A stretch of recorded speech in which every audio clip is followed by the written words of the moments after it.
$925,000 was roughly generated by these kids in 60 days. The top 10 or 15 generated 400,000 of that. Our goal next year is to have kids generate $10 million in revenue. And I'm a failure. And you're a failure. We're all failures. And today, we're going to flip it. We're going to celebrate failures. Henry Ford, at 37 years old, he started Detroit Automotive Company in 1899. You haven't heard of it because by 1901, it was bankrupt. They ended up tracking the buses with software. It failed. But in that failure, we met a software engineer who became a partner, and he helped us redevelop the whole thing and really improve the product. We were able to actually sell that business in 2019 to Ford Motor Company. Henry and Ford and I are connected as two failures. I was making what felt like FU money. It felt like I was that $1 million, like 30 grand cash profit feels like a millionaire in high school. It rewired my brain where you can't then come to me and say, okay, here, I'm going to give you 80 grand a year, sit in your box, stay in your cage. It doesn't work. My belief is if you want to change the world, right, it's changing their brain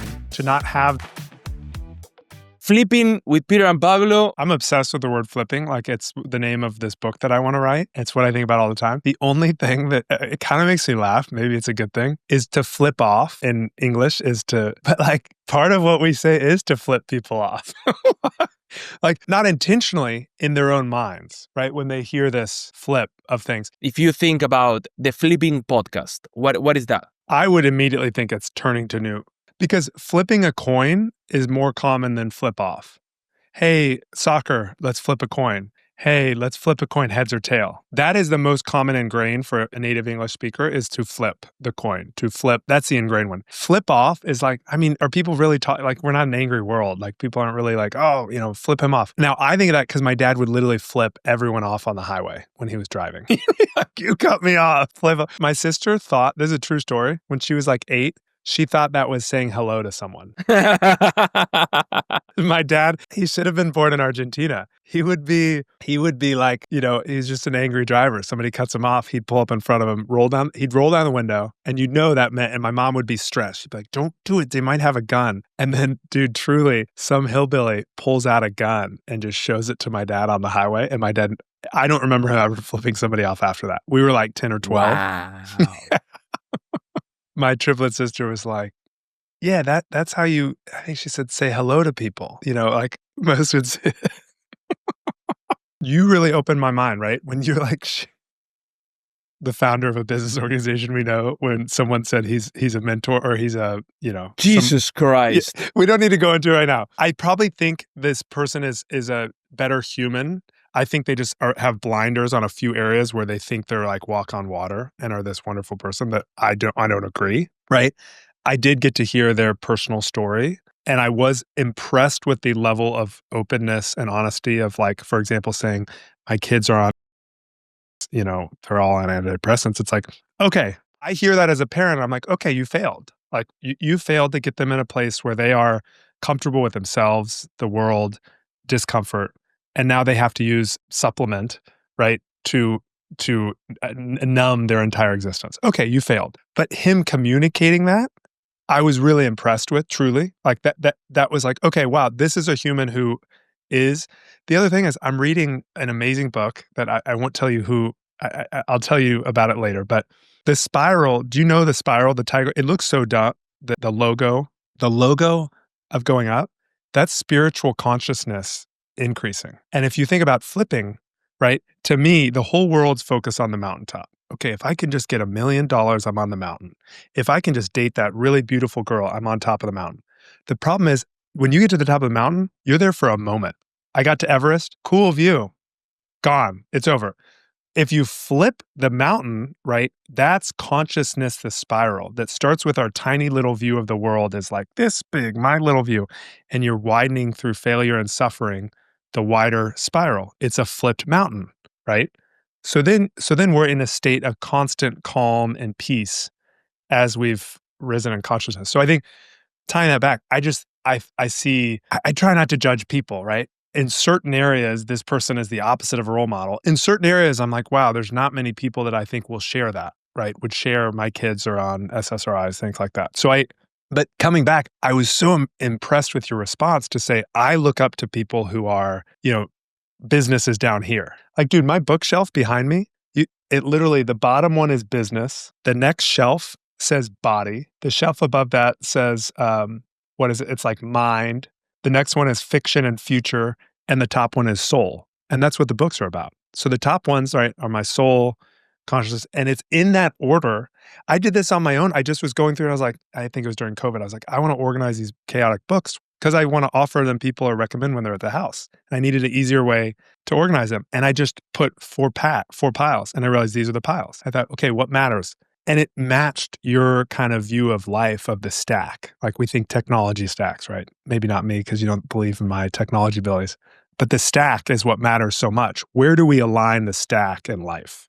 And helping others, helping our own soul is like the top thing for me. So where do you spend most of your time from a percentage wise? And you have professional and or investing was the highest, almost 37%.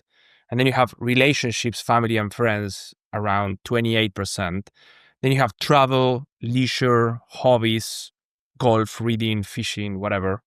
That is at 18%. Then you have health and fitness below that, which is 14% more or less. And then you have others at around 5%. Now, I also think that just the way that the question is framed, it's wrong. Because one thing is what is the percentage of time that you allocate, but also another way of saying it is like, what is your number one priority? Or what is your percentage? What is the proper organization of this from a priority point of view? Well, but if you do, let's just take about health, right? Well, I agree with you. It would have been better to say priority. I think that both things are important. One is your wish. One is the fact, check the receipts. Where's your time being spent? No, because if I say, well, my priority is my health and I spend 1 hour and a half every day on my health, which I think that is more than enough what you need, right? If you're including physical, like fitness as part of health, probably. Like, yeah, that should be fine. If you go to exercise, if you go for a walk, if you go consciously to take care of your health, 1 hour and a half a day is... It kind of depends how you're including things. Like, would that include a meditation or whatever, some kind of mindfulness? Yeah, you're probably right. An hour and a half is... But then you spend, it's normal that it's possible that you are spending a little bit more than 1 hour in your hobbies, especially if you are retired. So in that sense, I don't see it super wrong. What I was pushing, which to me made no sense, is the professional and or investing. First of all, I would separate these two because these are two different things. One thing is to say, I have a business, I love what I'm doing. Yes, I am operating my business, even if I don't love it. Okay. And then the other one is how much money I spend investing. And of course, we're talking with a subgroup of these people.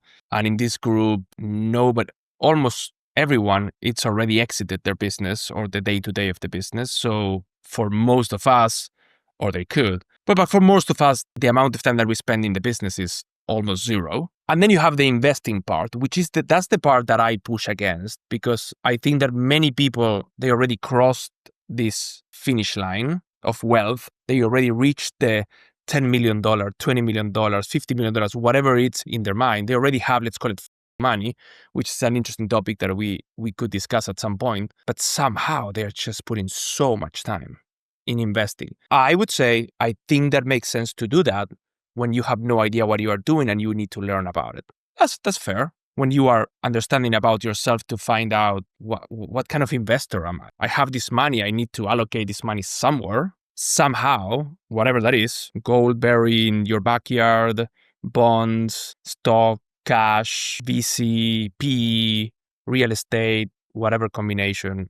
You need to go through, in my opinion, you need to go through the process of knowing yourself to invest accordingly. But then that's it, dude. Like, why are you playing the game of being like a professional investor? What are you doing? And I think that that's where I see most of the people in this group staying there. They got stuck. Do you feel something similar? I do. I mean, one, you've been a good source to shine light on this for me. And I think it's actually a good conversation to go into today. Me as an example, like I step into the hospital with Dr. Pablo. There's two issues, right? If you look at it on a root level, like, okay, why did they get there? Have you read the book, Buy Back Your Time? No. Oh, it's a phenomenal book. And I was rereading it. He has Oprah Winfrey. Do you know who that is? The popular news woman, or she had her own show. She lives in Montecito, California now. He went through her day, her normal schedule. And it was like, wake up, meditation, exercise, makes her favorite cappuccino, coffee, breakfast. I think she reads for an hour. Then it's like she meets either a friend or her partner, husband, Guy Stedman for lunch. Then she does something else. And I love this because it actually aligns with the least cognitive ability we have. Most people, 70% of people, they crash after lunch. If you look at their cognitive ability and just the cycle of everything's a cycle, right? So you come up really high in the morning, you peak just before lunch, then you crash, and then you have a second little rebound kind of in the late afternoon. She picks the lowest cognitive ability and gives 2 hours investments and or running the business. She has like Oprah magazine or something. That's it. It's 1:30 to 3:30. That's it every day. I saw that and I was like, man, yeah, that's me. Like that's what I want. And that's what I try to do. And most people hear that and assume I'm retired. And I don't love the word retired, right? I think it just sounds like kind of a lazy term or like you've stepped out in a negative way, where I think I'm stepping into in a positive way, right? The things, who I want to be with, where, what I want to be doing, when I want to be doing it. Like that's what I'm stepping into, is this engaging full self, which is like probably 2 hours of kind of mentally stimulating work-related stimulation, a work or investment. For me, I'm actually including the nonprofit that we're starting as part of the work. That's where I spend most of my time right now, and I'm having a blast with that. Now, I think, why do people get stuck there? That's the deep question. 9 out of 10 of them had some trauma. Their parents were poor. They grew up with nothing, something. And it's easier to continue trying to fight that fear, right? And this comes to consciousness, that got them to the top of this mountaintop with money. And then they looked around at that mountaintop and they saw their buddies on this mountain and their other buddies on the Mount Everest over there. And their fear is, well, I could lose everything. I need to keep going. I need to compare myself to others. It's like these external things are driving them. And rather than go into that deep, dark cave or come in on the hospital to kind of carve that part of the brain out, upgrade it with some new software, it's easier to continue in that same frequency. And I even look at myself. I say all this because I went through it. And one thing I'm working on right now is, for context for everybody, Pablo and I met, had a great time. He invited me to his 40th birthday. Didn't realize that I'm crazy and show up on birthday parties, cross-continental travel. So I was like, well, I'm coming. So I come. And we have like a 3-hour discussion. At the time, I considered myself, I do think I'm a good investor. I think I was okay at the time because this fear layer had me a bit, but I was still contrarian. I would flip things and I would be comfortable going against the herd. I had doubled my money on Google, and he's like, why do you have Google? And I was like, well, maybe the driverless will work, and, AI, they're going to have all the data from my email and blah, blah, blah, blah, blah. And I think when you flipped it to say, no, don't focus on today. What are you going to focus on in 10 years? Like, well, in 10 years, what do you really want to have? And I was already all in with Bitcoin since 2012, not as deep, right? I think at the time it was probably 20, 30% of my portfolio. And after stepping into Pablo's hospital, Dr. Pablo performed surgery. It was painful, no anesthesia, removed part of my brain, got rid of that software. We put in new software, and I went home and basically within a month or two sold everything except the Bitcoin. I increased allocation of 50%, and I went somewhere around 50% on Google. And maybe I had 10% on other stuff like Netflix. I had a big bet going against the market. That is what I'm so impressed and I'm so happy has made me, I think, now a top 1% investor, because I'm flipping it to the future, not to the past. I still, basically my portfolios, I've done really well with a couple of those random ones. Like Netflix is up 4x since the bottom when they started doing their password crackdown. I'm ready to sell out of Netflix. Microsoft basically owns OpenAI, right? All of the infrastructure, all the parts, right? They're all around and everything else. I think I'm up 100% on Microsoft. I'm not saying these to brag. It's actually, I'm trying to flip it. And I'm thinking like, wait, should I be holding these versus at low price to earnings ratios? And I only hold like 5 investments. Not big, right? It's Bitcoin, MicroStrategies, Microsoft, Netflix, Eli Lilly with their GLP-1. I got in earlier. I'm ready to sell that. And a tiny bit of Costco, ready to sell that. But like when I'm coming down to maybe 2, the timing, and this is, I'm happy to step in the hospital and get Dr. Pablo to dig in. The only thing holding me back right now, really the only thing, is Elon on, I think, 2 occasions in the last 2 months said, we're going to have some really rough quarters ahead. He said, we are likely to have really rough quarters ahead. I consume every piece of content from him. I consume every piece of information. And like, I know I'll have probably 50% of my personal wealth in Tesla, but the other people do this wrong. And I'm admitting I'm struggling with this right now as we try and be weathermen. We try and say, is it stormy or cloudy? What's the weather today, tomorrow? And I'm feeling this like, okay, the software's creeping in. I'm trying to cut it out, trying to replace. Because I think this is the deep, deep question. It's like, why are we trying to believe that I know more than the likely outcome, the really most likely outcome? And the final comment, and I want you to tear me apart and put me in the hospital bed. The final thought is just like, I know it's the one critique, right, that people have that's valid of Elon is he doesn't get his dates right? It's just the train's running on time. The trains end up there, right? They make it to the station, but the date or the year is not often the what the station master Elon says. Well, there's a little difference on that because he's not saying the train. He's saying this magical transportation machine that doesn't exist and you have no fucking clue about. This thing is gonna happen on this date, and you're like, oh, it happened 1 year later. It's like, well, but it just happened, right? You're spot on, right? It's not a train. It's a flying train. It's a train that rockets and then gets landed that we've never seen before. Spot on. So there's no way, which is not why I don't consider it a critique of him. It's just this is a factual thing, right? From like his goal or projection. That is called opportunity. Correct. Because most people, their brain just breaks because they are so full of fear about everything. Who knows why? Maybe because that's how we were educated growing up by the school system. Maybe, potentially, allegedly. I don't know. We will see. You haven't substitute taught yet. Come to my side. Go into the schools. Yes. Well, I think that anyhow. So this is what I would say. Yes, Elon said, but let me just repeat what you mentioned to see if I understand. You have positions in several companies. It sounds that you are ready to get rid of those positions. We will get a little more in detail. And then you want to exchange those positions for what? If you can remove all the fear, yep. For what would you exchange it? It will be Tesla. Roughly 50% of my personal net worth is already in Bitcoin or MicroStrategy, right?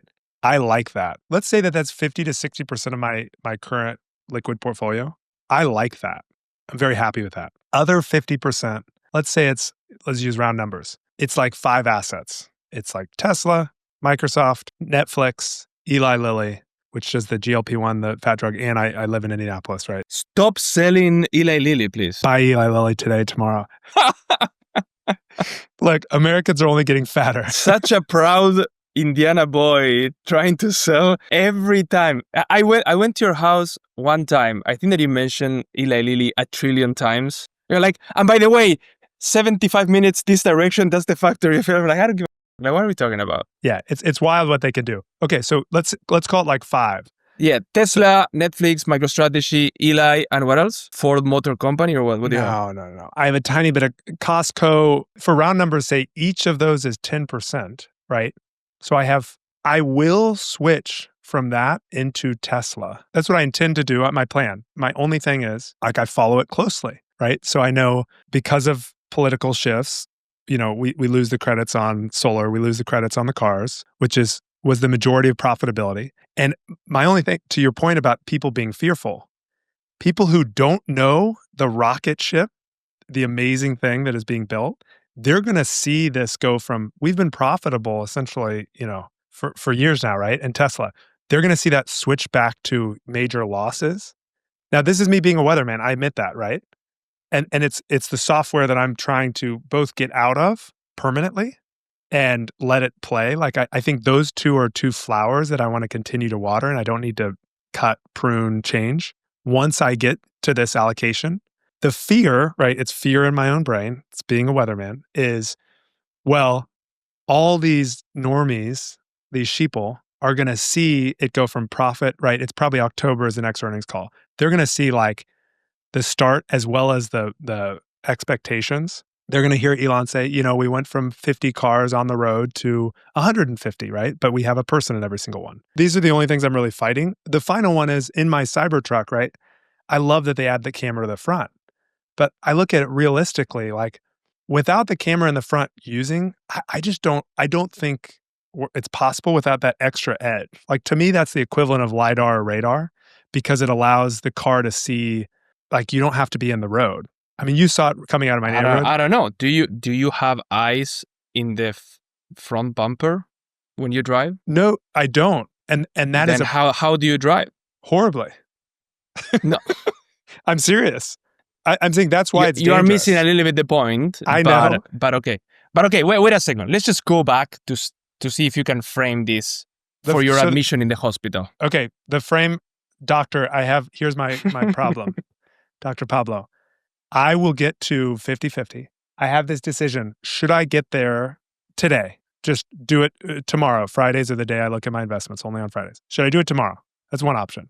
Second option is just arbitrary date of, say, January 1 of 2026, because my guess is like the worst quarters will be behind. Those will all get priced in. All these normies will be so fearful that it's like things start coming down, right? That's my weatherman guess. And based also off of the CEO and founder saying the next couple quarters are going to be terrible.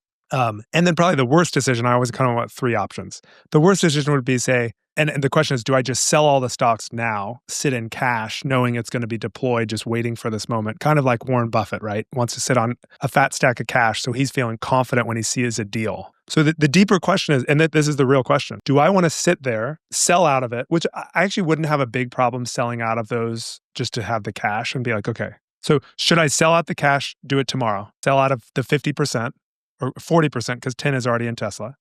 Sell the 40% tomorrow and just get into Tesla tomorrow. Pick an arbitrary date like January 1 that's a fork in the road, where I like my weatherman guess, Elon said it's going to be a couple hard quarters. Let's say he's right, January 1. Which one of those? That's the question, doctor. Welcome to the hospital.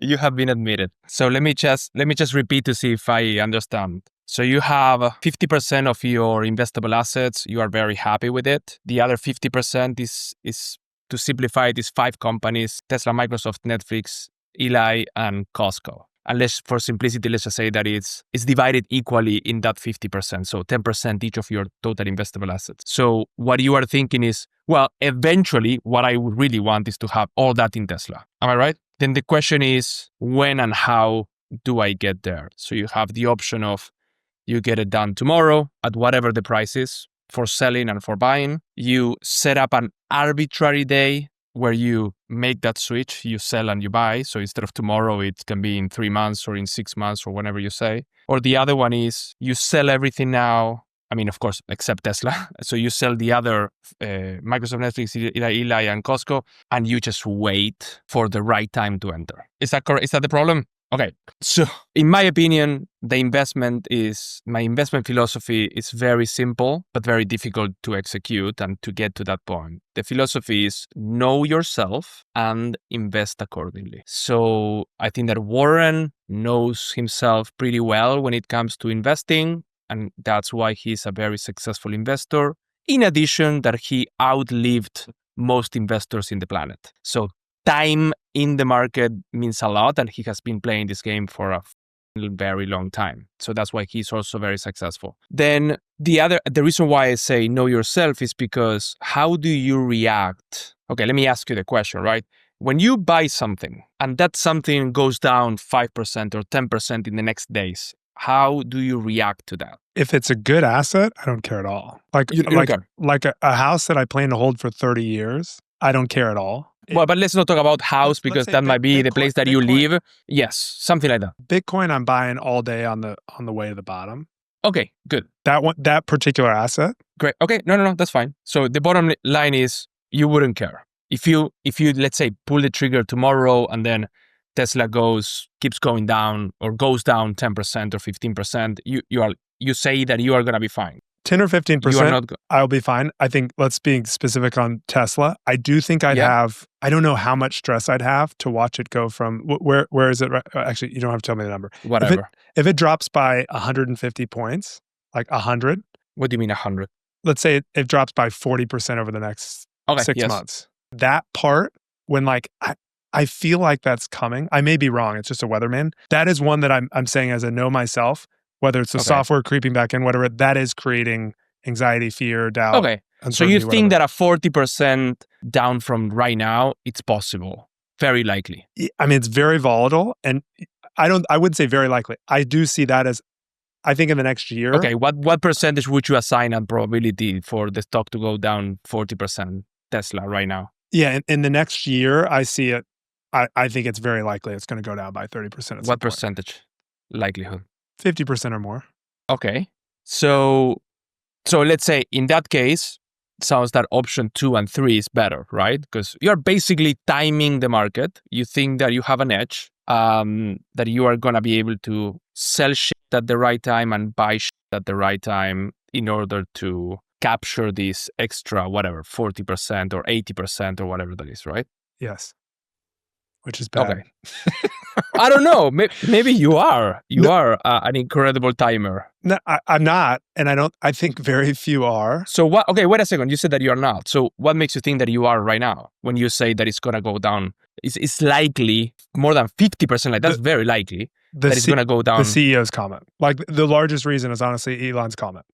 So Elon said, we are going to go up for a couple of rocky quarters. He said we're going to have some really rocky quarters. Did you also take in consideration all the positive comments that he did? Oh, yeah. I mean, I try and consume every single piece of news. No, I understand. But right now you are saying one comment that he said about rocky quarters. Yeah, but what about all the other comments that he said? The most positive one is his goal, which is just mind-boggling, to be 50% of Americans served by robotaxi this year. Yes. Which is which is just so cool to hear. Like, do I think that's going to happen? Sub 50%, way below 50%. So the other part that I always think is, well, okay, I'm just going to say two things. One is usually when something is said, usually that thing tends to already get priced in before it happens. Not always, but just something to think about, right? If you see everyone talking about something, most likely that's already priced in. I think somewhat. I mean, I majored in finance. I don't think that exists at all with mega trends and with really volatile business, because I think, like you said this earlier, right? For the downside, I think that it happens, right? Well, I think that it happens. So think about when Tesla went down, when Elon was buying Twitter, it just went down. It just crashed all the way down to $100 a share at the end of 2022. He just bought the platform. That's all he did. The stock just crashed like crazy to December. That was $100. Everyone was freaking out. The stock very, very fast just went to 200. Now we are at 350 or whatever it is. So let me just continue here with the treatment. The other question, I think that this is the easiest in my opinion. How to know when to get rid of something, sell something, and to buy something else. It's not about today. It's not about the price of today. It's not about the price of yesterday or 1 year ago. And it's not even about the price that you think that is going to happen in 6 months or 1 year. It's just go as far away into the future as you feel that you have confidence to see and to predict. So some people feel very confident that, there's going to be Optimus robots in every single 100% guaranteed, and this is going to happen in the next 10 years. Cool. Some people say, I'm not sure about the robots in 10 years, but for sure, robotaxi. Great. So then the question is, how much do you think that the company is going to be worth? Forget about the price of the share. The price of the share is a reflection of how much a company is worth. So how much the company is going to be worth in 5 years, 10 years. And let's say that you say, well, it's going to be worth, right now is at $1 trillion. It's going to be worth $5 trillion. So it's going to be worth $10 trillion, just to say something. Then it's like, great. So does it matter that you bought the stock when the company was worth 1 trillion or 900 billion or 1.12 trillion or 1.3 trillion if the final destination is 5 or 10 trillion? Yeah, even if it drops from 1 to $500 million in the next year, like it's you're right. It's a beautiful question. And I think the way to clearly state what I'm trying to say is, I actually don't think I'm good at timing. I don't even claim to be. What I do think I'm good at is when everyone's running out going, fire, because he bought Twitter, because he said something. I think I'm in the top 1% of ignoring all of that and saying, buy. And what I mean is some crazy event, right? Somebody gets hurt because of a taxi and it goes plummeting. It will happen, yeah. It will happen. None of that will affect my confidence and willingness to just hit the buy button as big as possible. And I think what I'm saying is, it's not that I believe I'm good at timing. I know this is a volatile stock. The CEO said we're going to have really rocky quarters. And it is a bit of a weatherman, right? I'm saying when it gets volatile, that's when I have no fear, and all the normies, all the sheeple go running for the exits, right? Or the algorithms are selling because of bad news on, Elon.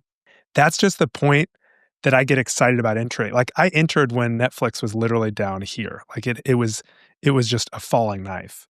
And I was like, "Well, this is gonna totally turn around. I should be paying for Netflix, I'm not." Those are the decisions. That's the only reason. It's like being confident in that decision, that's the only thing I think, and I don't see it as much as a weatherman as much as saying, I'm comfortable being counter to the crowd. That is not weatherman because you are taking a position on something that is happening right now. Weatherman is the CEO made a comment, and therefore I'm just going to assume that the company valuation could go down by 40%, and that there is more than 50% chances that this is going to occur. That is total weatherman, timing the market. You could be right and you could be wrong, and then the question is it worth it? Yeah. Like, if it just starts ripping. Well, there you go, right? So now let's take that example. Then the company goes from 1 trillion to 1.1, 1.2, 1.3, 1.4. And then the question that I have for you is, when do you pull the trigger? When do you say, oops? I was wrong. You know this. I mean, I sold a car company. I sold a software business to Ford. I almost put most of the proceeds in Tesla. And then I watched it go from 25 billion to a trillion and kept saying, I missed it, right? And there's a great quote from this amazing investor 100 years ago. And he said, there's always another time to get on the train. Like, people, and you broke me of that, right? You really allowed me to say, wait, the train's still running. I can just jump on. But again, what is the best way to just get rid of that thought and imagine the opposite. The thing that you are thinking that is not allowing you to take action is forget about what happened in the past. Tell me what you can see in the future. Oh, you can see a $5 trillion company and you have really good arguments and you have solid information because you spend hundreds of hours understanding the business. Then you have to invest based on where the company is going to be, based on what you are assuming, rather than what happened in the past, because that is gone. Yeah, that's spot on, man. And then you have to also think, is this how I want to spend my time? No. Do I want to spend my time just trying to time the market? And I do want to spend my time researching Tesla and SpaceX and these other entities. Are you doing that because you're trying to time the market? No, because I love it's change. It's going to be the most powerful shift we've seen. You love it because you are learning. Part of your personal development. You're learning. Yes. Yeah. And I think it applies to your whole life. And what's funny, Pablo, to come back, Dr. Pablo, as you're doing surgery, you're flipping. Right. And this is part of what I was doing myself and you're double down on is we get focused on this downside. We don't think about the scenario. It's going to 1.4 to 1.5, 2 trillion, right? We're not flipping it to thinking what's more painful. Now, humans, we have a bug. And there's these two amazing Nobel Prize winners that did analysis on this. We would rather, if you did a neutral statistic of chance to win 100,000 or lose 100,000, we will always opt to not lose the 100,000, right? Like, and that's a survival instinct we have as just animals. And I think it's uncovering that and realizing this bias by really digging into that. Well, what about when it goes up? What about when your timing is off? Sending the ball back to you. What part did you say do you not feel as a weatherman on the volatility or going when everyone's scared, that kind of stuff? Do you still feel that all as weatherman? Going in deep when everyone else is running out the door? No, because weatherman, so that would be like what people call catching a falling knife. Or I would say just picking up gold that is on the floor. That people threw in the trash. They're trash. Well, people, you're catching a falling knife. It's like, am I, or I'm just grabbing free gold that is on the floor? Because to me, that's gold. I'm not catching any falling knife. A falling knife might be a company that is going bankrupt, but a company that out of fear, Elon bought Twitter, the world is going to end. Elon got in a fight with Trump, the world is going to end. To me, that's not a falling knife. To me, that is just people just freaking out. Oh my gosh, Liberation Day, the world is going to end. I'm not going to have any American companies anymore, and I'm going to buy European companies out of fear. And now all of a sudden, after a couple of months, we are back at all-time highs. Now, it's because of that, or it's because of monetary divestment. That's a different topic, different conversation to have. Maybe it's both. But I don't see you picking up gold for half the price when everyone is running around and crying and screaming as a weatherman. You understand the future where you think that the future is happening. The future is not the next quarter. That is weatherman. Oh, you have no idea because the tariffs and the world is going to end. It's like, well, oh, you have no idea, COVID, the world is going to end. Oh, you have no idea now, Trump, blah, blah, blah. Oh, there's this or that. It's so whatever the media is talking about, that's maybe a good way of thinking. Whatever the legacy media is talking about, don't matter. It doesn't matter whatsoever for anything related to your long-term investments. For me, and I agree, realizing that it does for most of the world, the large majority, that's an edge, right? To realize, and I think this is helping me communicate it more clearly. I just am excited to get in when everyone's running out, like flipping it. And right now, it feels like people are generally like, oh, this is really cool. And this is... I don't think that we are in the moment where the stock is at 100 and people are screaming because Elon doesn't know anything about software and he just bought a software company, Twitter. So brain dead, that kind of thought process. We are not at that time. We are not at the time where tons of wealthy people are screaming because Liberation Day in April 2025, the stock market starts going down and the world is going to end because now all of a sudden, I don't know, wars are going to happen and the world is going to end. That is panic. That is peak panic, let's say. Right now, I don't see that whatsoever. Now, do I see big greed like the NFT craze? No, I don't see that also. Are we at all-time highs? Yes, we are. Measured in what? In dollars. Monopoly money. Measured in the hardest asset ever created? We are not at all-time highs. So you have to also consider that. But the way, just coming back to your decision, I think that you need to consider when will you pull the trigger? Do you have expertise of setting up I am going to buy when it's 30% down or 29% down or 31% down and really pulling the trigger there? Because guess what, Peter?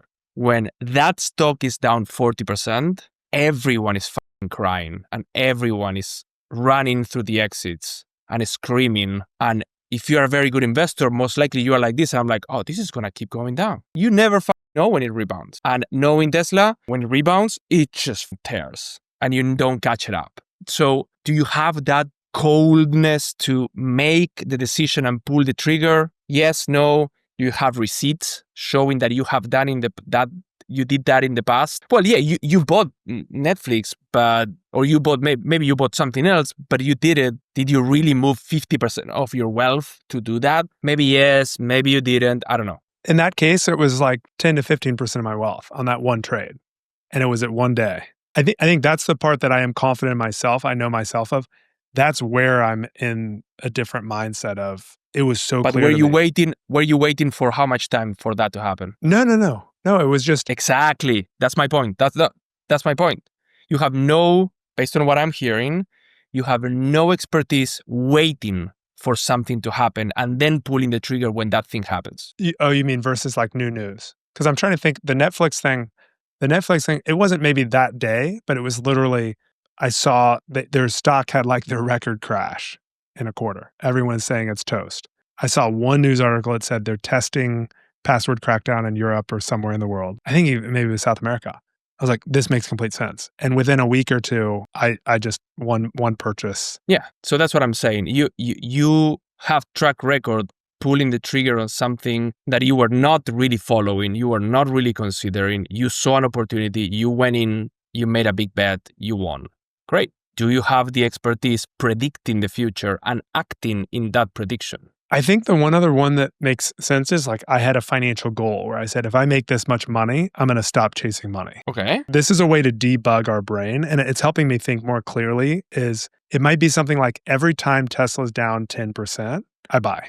Every time there's a 5% or whatever the arbitrary amount, it's just automatic. I know that is where our brain, if we have lines in the sand, meaning like specific dates, dollars, whatever it is, then we don't play these games or clear thinkers don't. And it worked for me on a personal wealth thing. Like I stopped chasing just money, jobs, whatever, once we sold the business and got to a certain level. That and Bitcoin, right? Those two allowed me to get there.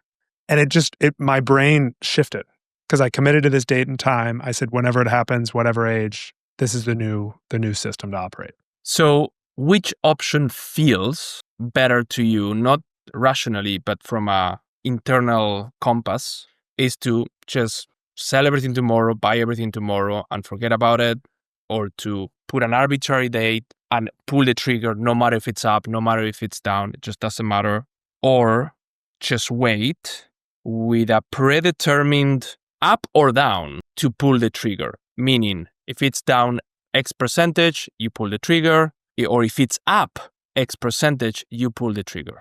It's a good question. I think it's kind of a mix of saying, look, by X date in 2026, I will have 50%. If I want to do that earlier or gradualer or just boom at that date, it just sets this line in the sand to be like, okay, here's the time.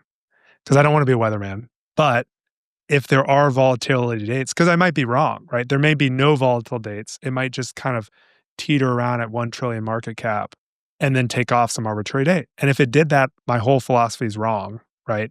So the only way to still get in is pick this date and say, my birthday is January 16th. Okay, by January 16th, 2026 or something like that, this is the shift, right?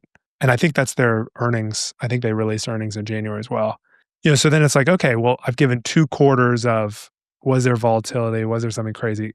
Be ready to sell it all. Be ready to sell the other 40% of my liquid stuff. But you wouldn't set up a specific percentage? We just go out of your gut feeling? It doesn't matter because it's easier for me because I don't want to cut any of my flowers with the Bitcoin and MicroStrategy. So let me give you an example.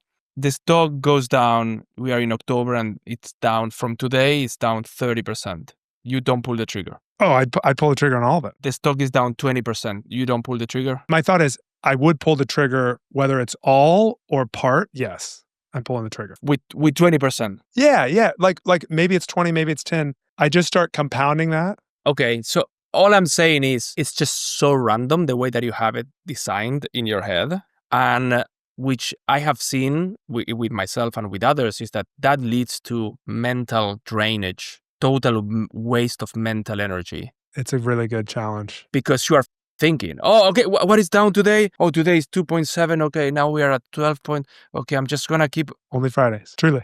Okay, all right. I'm good to that, like 99. Listen, when the stock goes down, when Tesla goes down, you will find out. Yeah, I see some chatter in the chat group of like, we're getting crushed, but I don't go look at it. This will surprise you. I changed that this year because you were right at the mental drainage. And here's the cool part. Now some Fridays happen. I don't even look at investments at all because I forget. And I have this rule in my head. It's a line in the sand. You do not look except Fridays. We did this with our kids. You'd be proud of this. And actually, this is a wonderful Annie, who's just amazing. Saturday is candy day. So it's just an easy answer. We never have candy, never have sweets except Saturday, right? And then some Saturdays come and they like kind of forget or they just don't have it. They're also busier because they're in this really cool school where they're outside all the time. They're just dead tired. So they're not as like thoughtful of it. But coming back to Bitcoin, the way I'm looking at it or Tesla, to not screw myself from just rocket ship or gradual increase, there's this line in the sand. Here's the date. All needs to transpire by this date. Between today and that date, yeah, I could go in 10% of it and then 20 and then 30 or all of it. When it's like, okay, somebody gets hit by a Tesla and the stock goes down 40% and people are just losing their minds. That is like my dream, not for that person and for something bad, but it happened to Waymo, right? It's like Waymo had some person that was probably not in a sound mind run across the highway.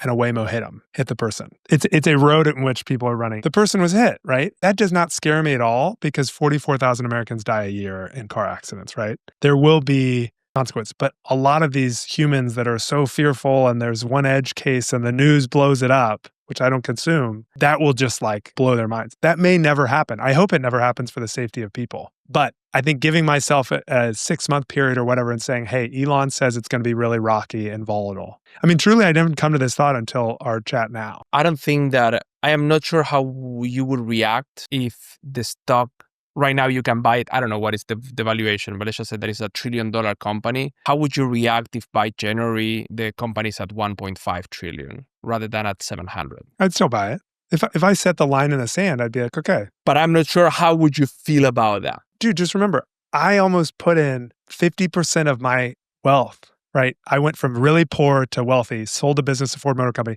I almost put it at 25 billion market cap. And I watched it go all the way up to $1 trillion. Then if you think like that, then why not pulling the trigger right now?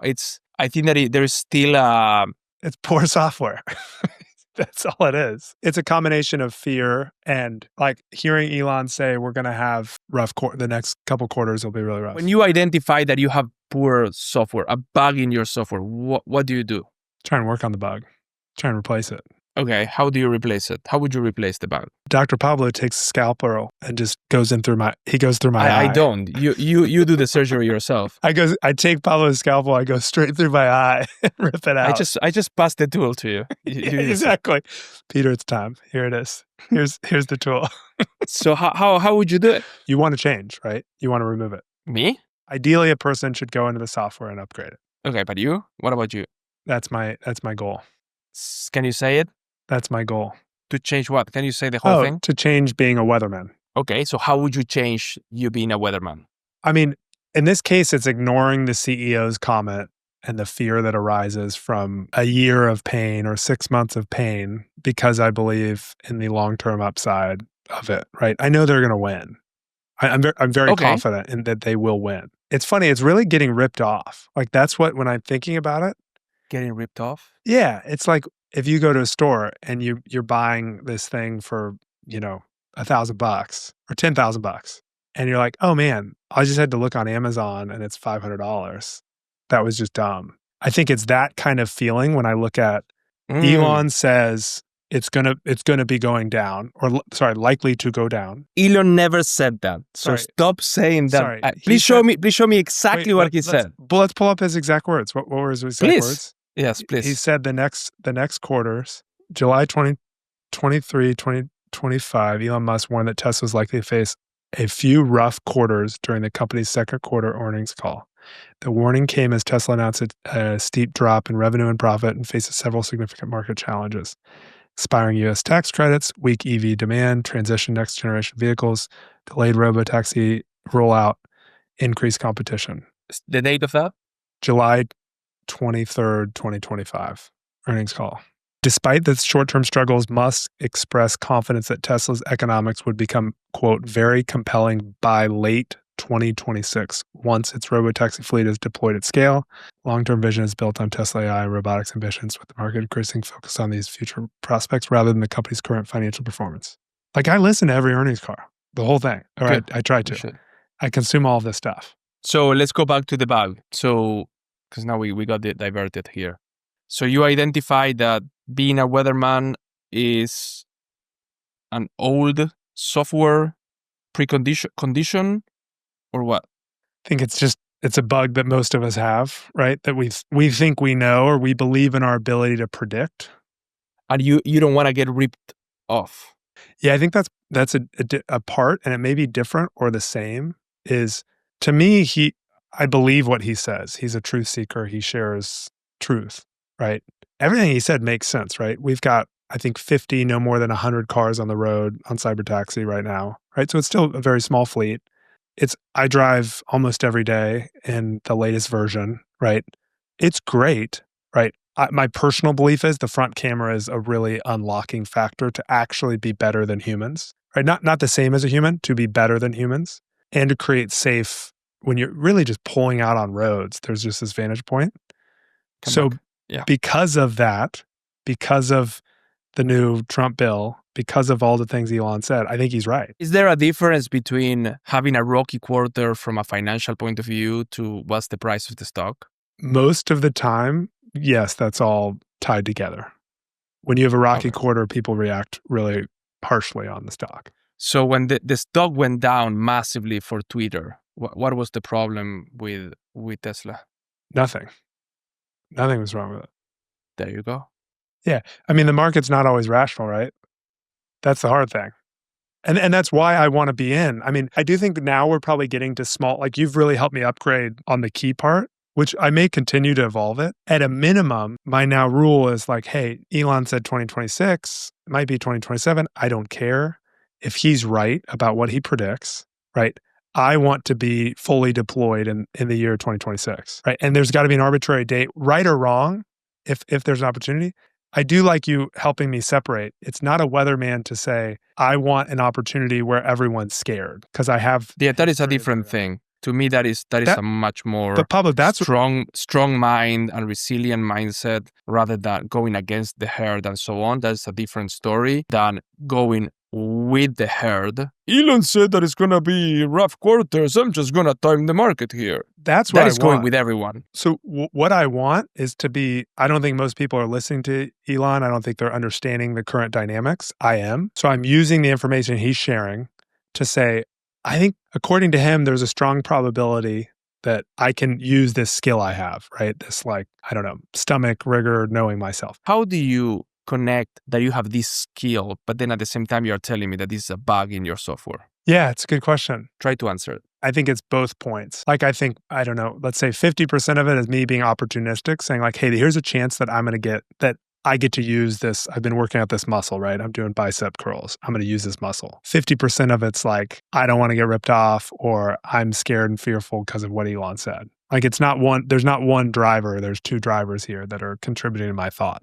Okay. And you are allocating 100% of the money to which driver? I don't know, 40, 60%, like one or the other. I don't know which. I don't know who's in driver's seat and who's calling shots from shotgun next door. For now, it'll be driverless soon, don't worry. We will see how it evolves. Let me ask you, let me just change topics. Yeah. You mentioned that you had a family EOS meeting. Yeah. So can you explain for the audience that don't know what is EOS? And then I want to personally know, how do you run a family EOS meeting? What does that mean? Yeah. So EOS stands for Entrepreneurial Operating System. I know you love when I shout out for Indiana. It's owned by a bunch of Indiana families now.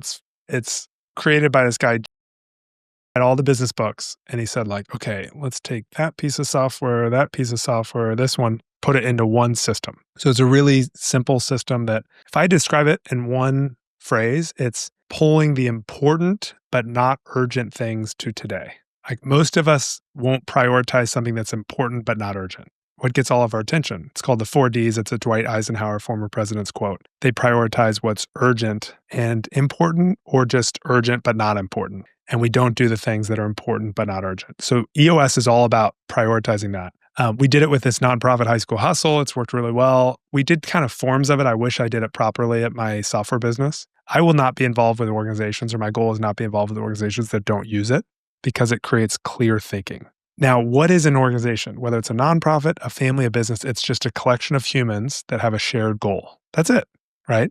I don't care what you are. Family, nonprofit, business, it's all. The shared goal does not have to be money. It does not have to be something like a business, right? In our case, the shared goal is, and we're working on the exact phrasing, like our goal is to allow each of us to achieve our true potential, or be in alignment with our authentic selves, or to be childlike, right? These are like the phrases we're trying to figure out our exact goal. Okay, well, how do we accomplish that? Well, you come back to your goal in 10 years, and then you come back to 3, 1, and then quarterly. And some of the tools that are really powerful is they have something called IDS, Identify, Discuss, Solve. So everyone has problems, right? Like, okay, I noticed the kids got out of our gate, or like we're on top of the car, which they were. Both of these things have happened. Which like, usually with adults, an adult's out there, or I'm out there, and everyone's freaking out because they're not comfortable. This can be brought up at this time as a discussion point. Or, we drop the ball and we notice the kids are just going to bed too late every night. Well, we can discuss this at this moment. No one really wants to discuss and it's not about, hey, Pablo did something wrong, Peter did something wrong. It's just we have a problem in how we're operating.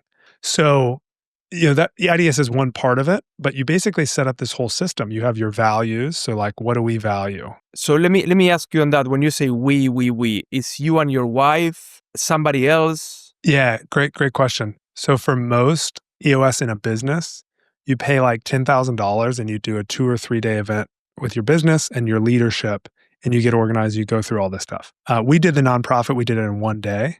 And it was like the nonprofit leaders and then this guy. In our case, we had this student I know that's a college student that's obsessed with EOS. He reads all the books. He was leading it. It was our nanny, my wife, me for the first one. So it was the 4 of us. And we were just going through all this. 1 second, I got confused.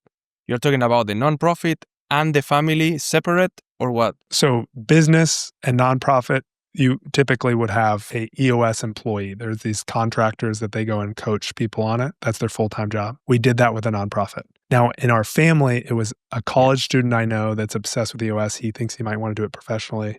My wife, my nanny, and me. You have these different levels. So the nanny ideally will be what they call an integrator, which is like the day-to-day leader. And that allows me and my wife, but you really only supposed to have one, to be a visionary. And I want to serve in the visionary role to be, now I have a task as well, which is I take the kids to school. I love that. I take them on a bike. That's like a task I want to take on. We do have a system where if I'm not there, we have someone else that fills in. Okay. And when you said that you had this EOS meeting with your family, so you're basically the nanny, your wife, yourself, and a facilitator. Yep. Is this the first EOS family meeting that you had? It's a good question. We've kind of done it before, but it's the first time we took it really seriously. I didn't realize my wife had no interest in it because I didn't even remember it. I told her I wanted her to be the integrator and me to be the visionary. She, we're not doing IDS. She didn't and I didn't get out of her that she had no interest in that. When was this? I don't know. Maybe a year ago, 6 months ago, I think I said let's do IDS or let's do EOS and you be the integrator. So again, and this kind of shows the example. It's instead of everyone keeping their problems and issues they see in their own heads and it creating issues, you put it all on the table. So literally she brings it out and she's like, I don't want to be an integrator. I was like, oh, okay. All right. Now we solve it. So instead of having big fights or blowups or disagreements or misalignment, you're creating a constant cycle to bring out what's important, but not urgent. So if I can summarize, what you guys did was you sit down and you put all the issues on the table. And I guess that you did the keep, kill, combine to bring issues together and to remove things that are duplicated and so on, or kill the ones that are not really an issue. And then you went into solving the most important issues. Yes, that was one part. The other part was we got our values. So our values, we did CIA. So it was creativity, interdependence, less independent, authentic. And then the fourth one was the one they wanted, which was like love or kindness. Why are you saying like that? So despective.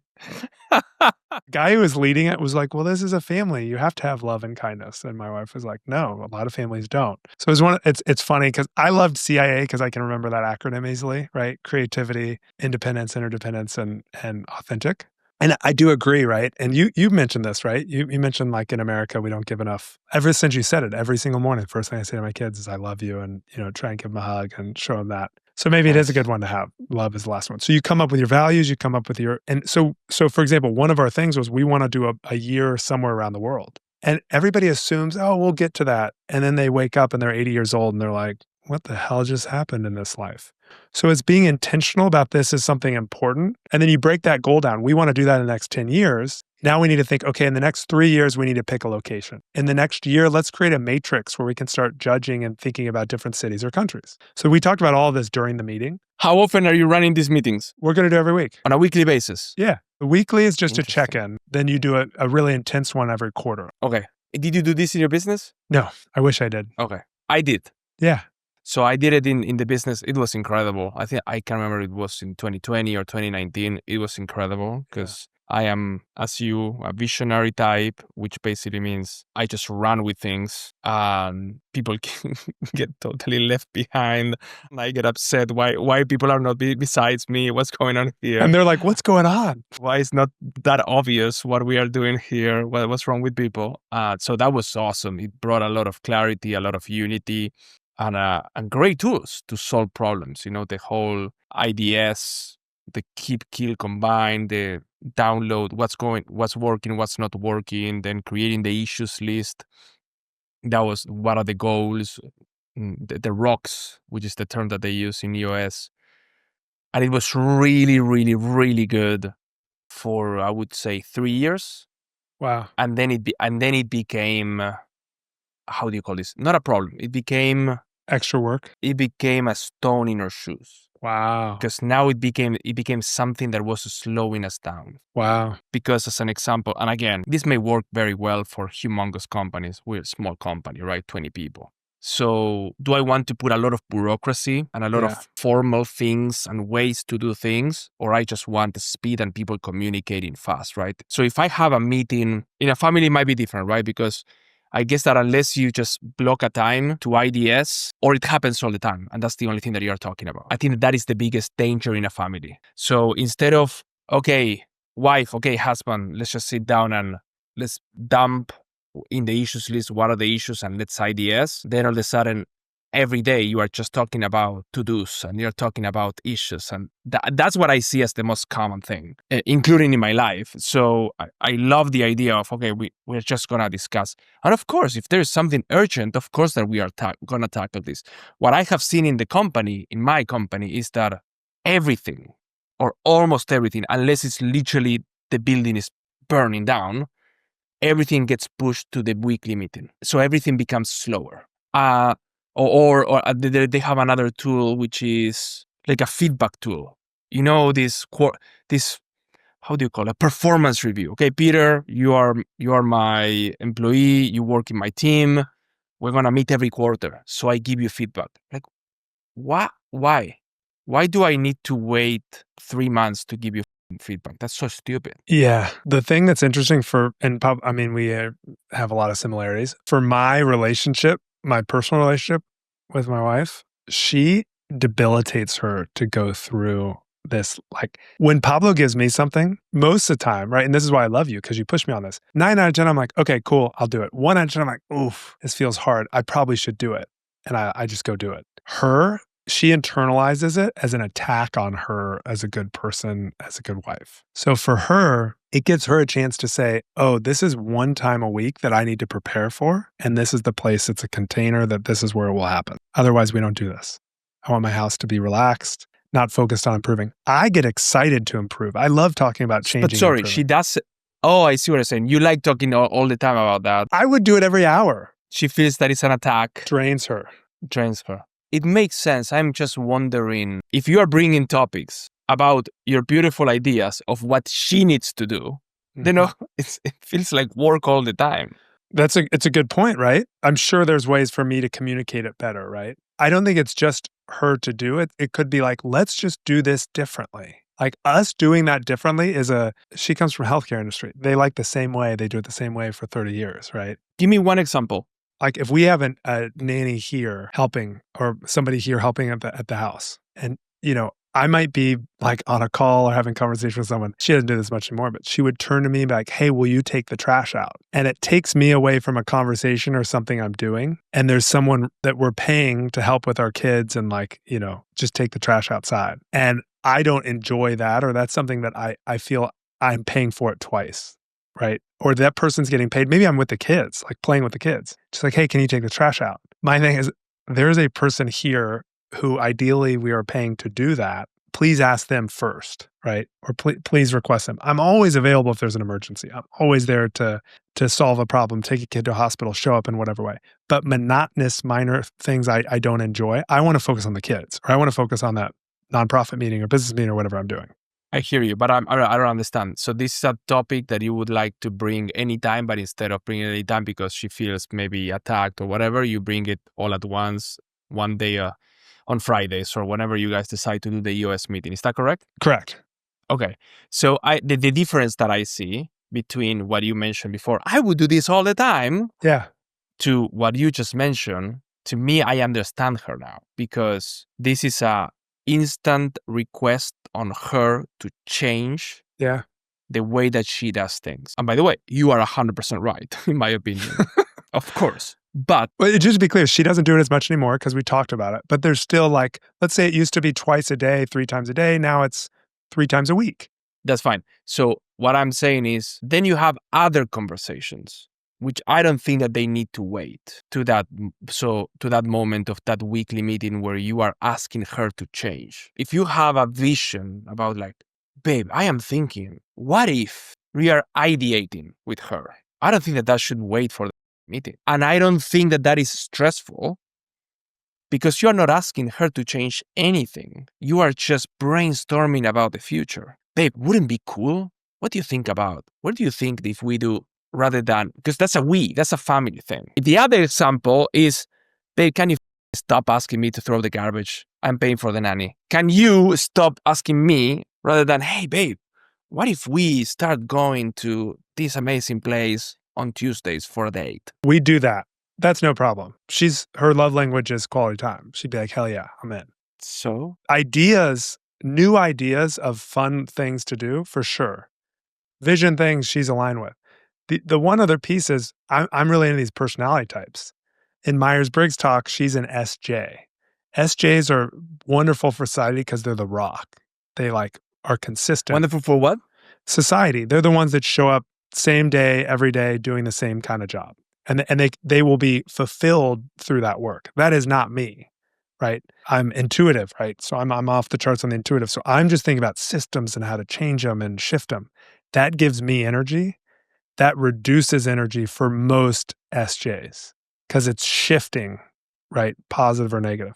Now she is still, Sorry, she loves. Can I add one caveat and correct me if I'm wrong? You are not thinking about systems and how to change them, or you are thinking about systems that somebody else needs to change. Most of the time, yeah, because I'm not doing the work in the systems. I'm imagining the systems. Yeah. So that is a little bit difficult, especially if the person in front of you is the one that needs to change the systems. Yes. Sometimes I would change as well, like both of us. Like, hey, what if I park here? Like, I'm having trouble getting into this parking spot. I can start parking here. You start parking here. It's both of us doing something differently in that system, as just a different kind of random example. Yeah. I think it's interesting to think, I didn't realize this, right? In Myers-Briggs or some of these personalities, some people, and we might be different on this. I love the lack of planning and a vacation or a new adventure. That gives me energy. For her, once it's planned, then she can relax and be excited about the adventure. Neither is right or wrong. There are different ways to get energy, right? So let's say these new plans or systems, or even if I'm asking her to change the way, having a planned time allows her to relax and know we don't have to do it except that time. I get excited by talking about that, even if it's somebody asking me to do it. Like, that's a fun thing to talk about. Like, hey, what if you start pushing the kids across? I bought one of those sleds they use in workout gyms, and I put the kids on it and I push them across. And I call it my Uber ride. So I was asking for money at the end. They never pay me anything, but I push them across. And it's like a fun way for them to see me doing something, working hard. Like, it is hard to push all three of them on the sled. It's on grass. They get to see some work hard. It's fun kind of mixing in workout with during the day. If someone had that idea for me, I'd be excited. They're like, hey, why don't you try this? Some people may not get excited by that, right? Or they want it at a certain time when they're in a framework. Oh, you're giving today a speech. If you can share who's going to be there, what is this about, like in 30 seconds, and then you can go through the speech. I'll just summarize the speech. Who's current intern, high school hustle intern. They provide this really fresh perspective that I enjoy having around, of a young, open mind that's 22. They say yes to whatever. Like, if I'm like, hey, I need my butt wiped, they'd be like, what kind of tissue? Like, they're just ready to go on little random stuff. So like today we have the event. We have these books that need to get picked up and put down there. Like, he's going to be doing the worst jobs at the event. Like, he's going to have to tell people, no, you sit here, you're not allowed to sit here, move out, stage them. Like, all these little things for the nonprofit, for anything, they just take care of. Why an incredible executive assistant cannot take care of all that stuff? And she's there all the time. It's a really good challenge, and it's worth looking into. Like, I have the virtual executive assistant that's doing that all the time, everywhere digitally. No, but it's not in person. She's not there, right? Yes. There's something about, and I may be wrong on this, I'd love to dig in further, their willingness of, like, they're all kind of these fraternity college guys that are just used to doing the thing ever, and they never think twice about it. Most adults I've met over 30 give you like the eye roll, even amazing ones. Those are the wrong people, in my opinion. So when you say he needs to do this job, which is to tell people where to sit, I don't see how that is a job. It is for you and for me, but how is that a job for another person that is literally organizing the event? Let's go the reason that I think that's a really good point. They bring a fresh young perspective of how college kids are thinking now that changes, and it's fun for me to get into that and this youthful open mindset. It's been giving back, it's been amazing to see the trajectory increase for these students after spending 6 to 9 months with me, and how much they just grow and take off. And I like being tied into these college networks of like, they tell me about these amazing people. I meet these amazing humans that are at this interesting inflection of their life, going from a child to an adult, going from a student to a professional. I feel I benefit in my neuroplasticity being around that. Fantastic. I think that what you are mixing here is that in order for you to get that, now all of a sudden they need to be your to-do list boy. I don't understand how that even mixes. Yeah. Why is that even connected? So a different story would be, you know what? I'm going to have a intern that is coming with me everywhere I go. He's gonna be filming me. He's gonna be recording, and I get to experience everything that you just said right now. Yeah. Well, the film? He's not gonna be the guy that is gonna be in charge of my to-do list. That's gonna be my assistant. He's gonna be doing the doings, thinking the thinking, organizing the most important things. Because I think that you don't realize the amount of energy that you, Peter, you waste on having to say things that are obvious to these people. That a great assistant would be already in advance, already fixed it. She already did it, or he already did it. You know why I think you're right is because this amazing girl who's our kind of around all the time, she is always 2 steps ahead, always. That's the only way that it should be. You're right. And again, what I notice is that they are not 1 step ahead, almost never. And they are 1 step behind, waiting for Daddy Peter to tell them what to do. And you said it in your initial statement. It's like, these are great because these people, they will do anything I tell them. And I'm like, first of all, that is a very bad statement from a person that is leading. You are a leader. You're not a manager. You want to be a leader. You want to we are leading the way. We're going in this direction, but you figure everything out. I don't want to have a say in how do we get there, what needs to happen, how to solve the problem. You want my help? I'm here. You want to brainstorm? Cool. Do you want a second opinion? Awesome. The recording's a great idea. Everything you're saying is right, and I agree. I have 12 years with someone who's not local that does everything online. We did a new thing. I don't want to be an email, so I deleted email off my phone. And she brings proactively only the urgent and important things. Everything else she takes care of. And I get on email ideally once a week. I love it. It's and it's because of buy back your time. Huge breakthrough. I think that said it in the book or had the idea, and I was like, I'm going to do this. That's been powerful. I've also felt the nanny that's just like unbelievable. She raises the bar, right? Reminds you that there's, as you said, there's always someone out there and we deserve it. You're right, I think, on this person is like restructuring what they are, which because they're already with me, they should be recording. It's a great idea. It's a really good idea. Okay, I want to come back to it. It's a good follow-up. Speech. Sold the business, tried to go internal to like, well, what do I want to do with my time now? And it was like, I could start a new business. I bought one from bankruptcy. It was in my old space. It felt like I was walking through quicksand trying to do that. Like I couldn't move. I couldn't send an email. It's just like, it felt like Groundhog's Day every day. I like couldn't operate. Did it for 3-4 months. We sold the business, barely sold it. I was going to just shut it down and lose money. And then I found a guy who bought it and I gave him a loan. So then I was like, what gives me energy? I want to chase energy. What gets me excited? And so I started doing all the self-work and I was like going in and I realized, man, high school is really a powerful time because I was in high school during kind of 2000, 2008, went to college. That was senior year. Like this key part was like the world blowing up financially. My dad had a business. It went bankrupt. He had to shut it down, when I'm senior in high school. It's like, man, that had a huge impact. And I went into the dark, you could call it your basement or your closet, right? It's a subconscious where it's holding you back. And it's like you shine a light on it and suddenly you're free. And it was hard, painful, uncomfortable thing to go through. And I have an amazing dad. He just hard climate, blah, blah, blah.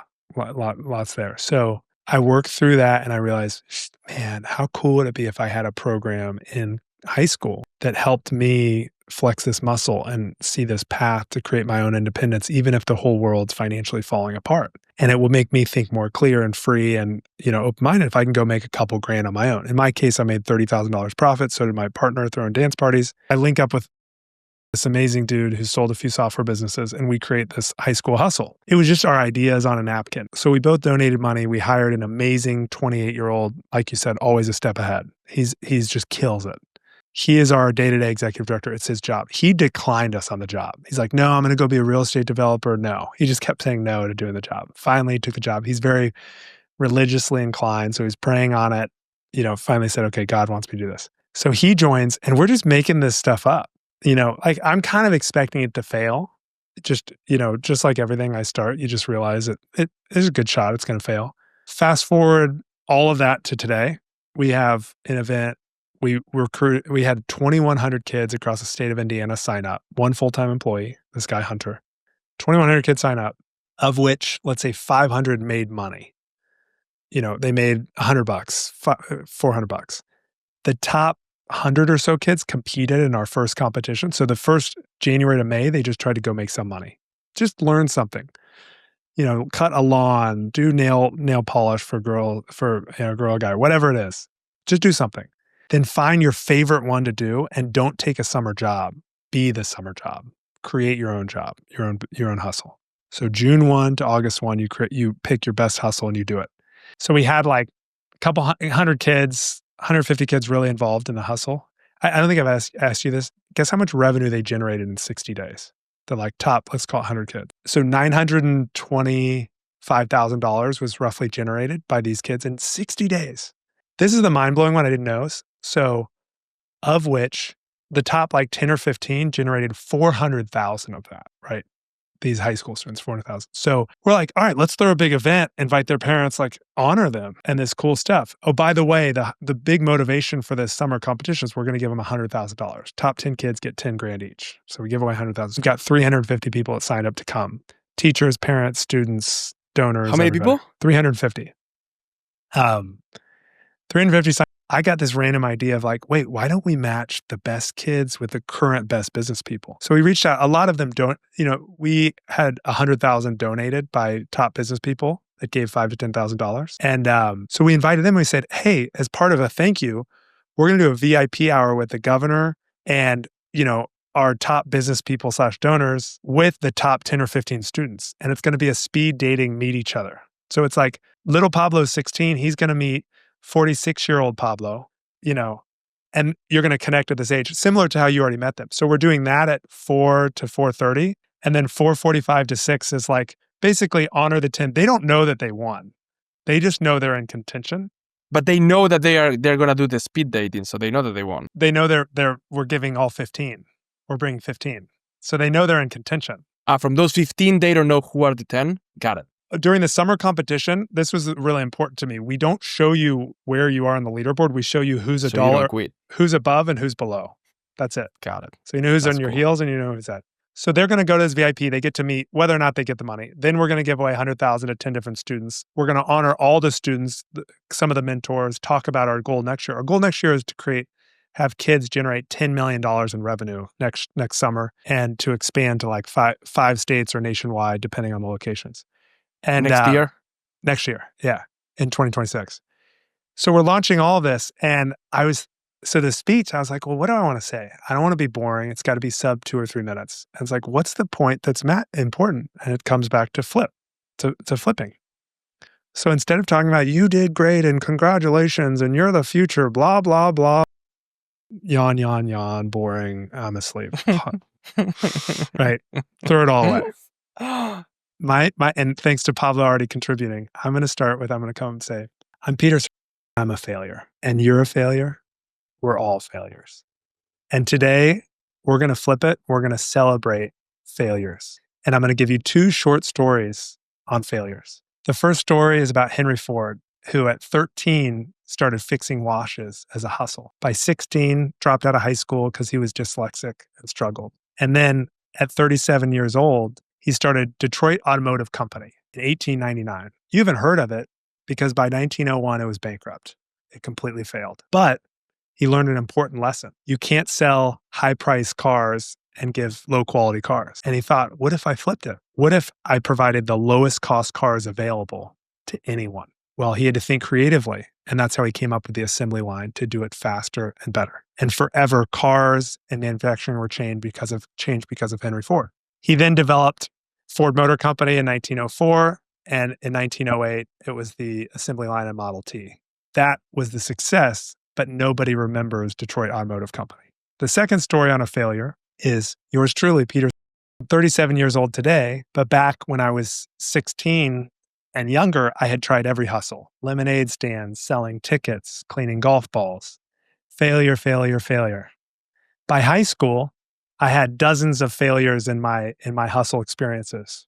And then I helped the student government throw dance parties. And we made a lot of money for the school.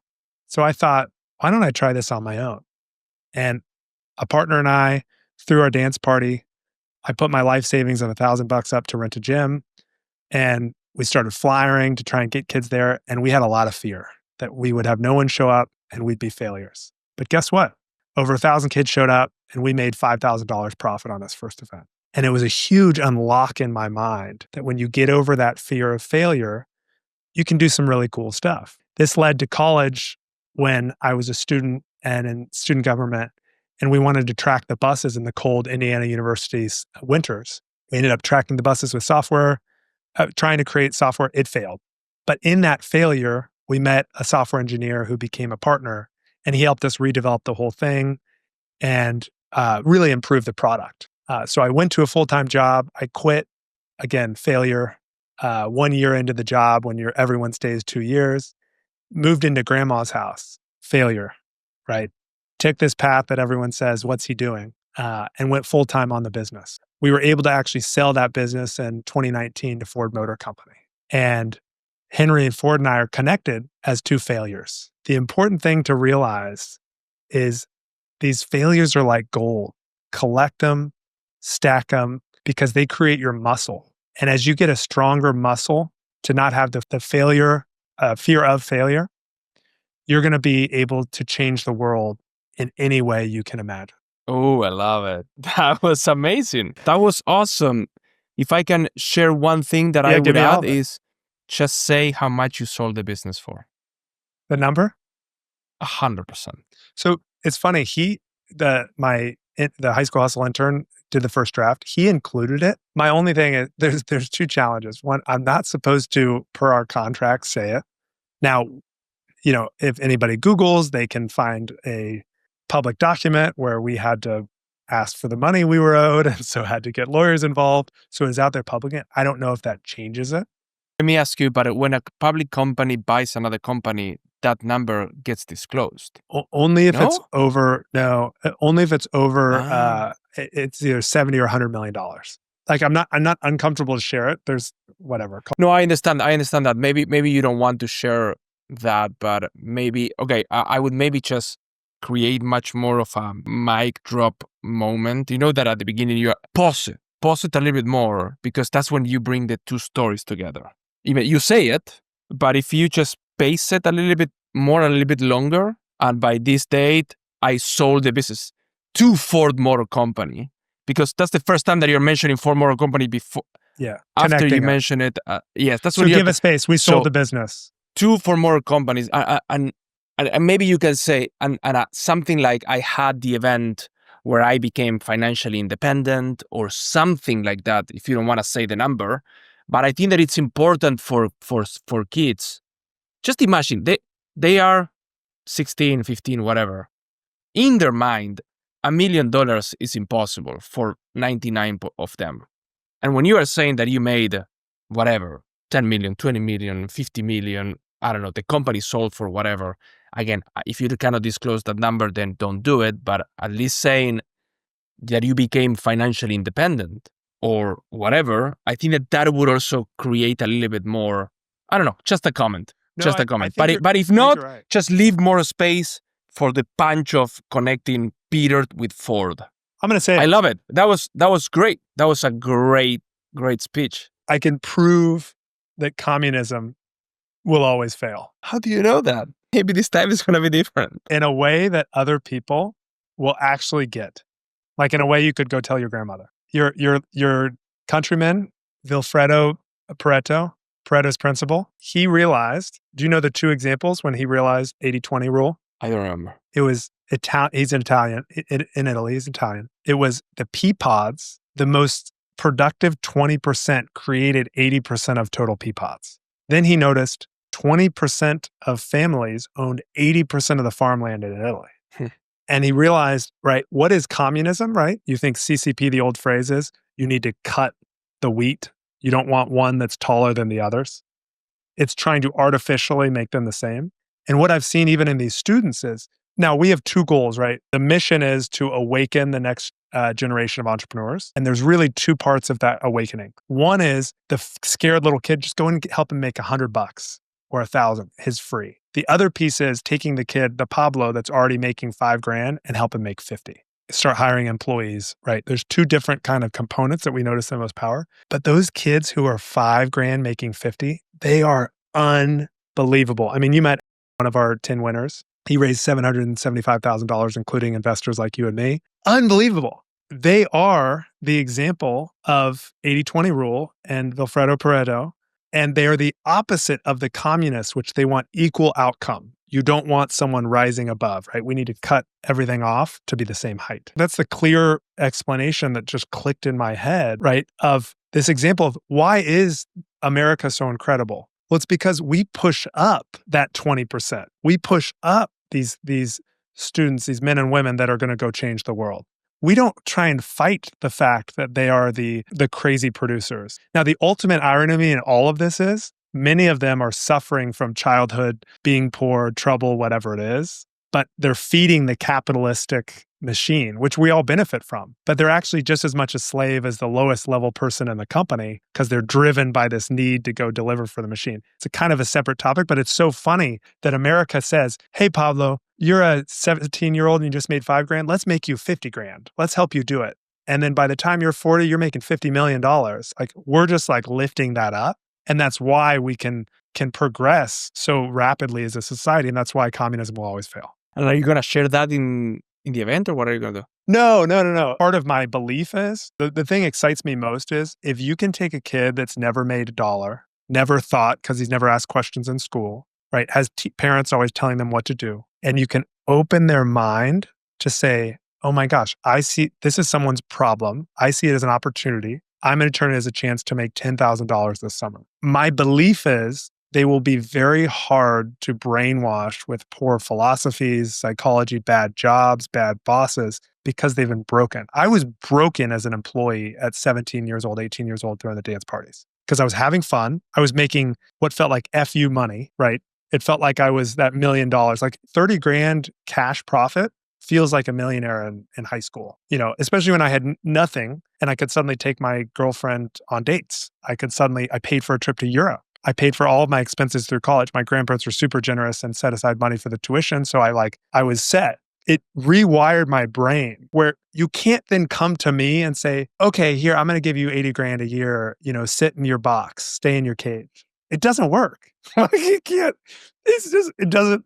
And so my belief is if you want to change the world, right, it's changing their brain to not have the fear, to see others' pains as opportunities, and to then build that muscle to where they're set free and they can create a nonprofit, a business, whatever it is. If you put your students, the students that are in High School Hustle, if you do this test with them, wouldn't you find that there is a clear 80-20 that most of the winners, I'm not talking about just the 10 winners, I'm talking about like the top 20% of the students, they belong to, let's call it most of the time, to just one single characteristic. And the reason why I'm saying this is because if I connect what you share about you and your wife, and again, maybe this might be a bad example, that she needs to have this certainty, she needs to have XYZ. Now, to go back to when you were 15 years old, this might have been super helpful for you, but because she's totally different personality. It's a really good question.